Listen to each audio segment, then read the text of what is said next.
Tezkor xabar. Avstraliyada osmondan sirli obyekt quladi. Assalomu alaykum azizlar, muhim xabarlar kanaliga xush kelibsiz. Agarda kanalimizda yangi bo'lib turgan bo'lsangiz, videorolikimiz ostiga bir dona like tugmachasini bosib qo'yishni unutmang. Joriy yilning 18-oktyabr kuni Avstraliyaning cho'l hududiga osmondan sirli yonuvchi obyekt quladi. Bu haqda Unyalt xabar berdi.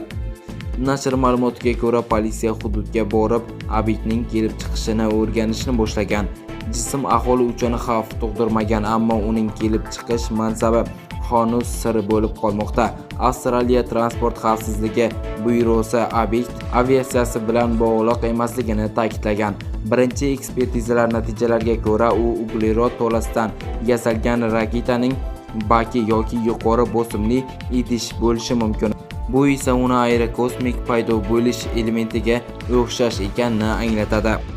Ijtimoiy tarmoqlarda e'lon qilingandek, fotosuratlarda katta kupol shaklidagi obyekt qizil qum ostida yonib turgani ko'rinadi. Guvohlarning so'zlariga ko'ra, keyinchalik u to'liq yonib ketgan. Politsiyaning xabar berishicha, obyektda kosmik chiqindilarning belgilari bor.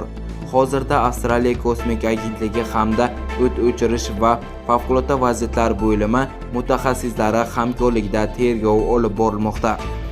Sizga yetkazmoqchi bo'lgan ma'lumotlarimiz mana shulardan iborat edi. Bizni kuzatishda davom eting.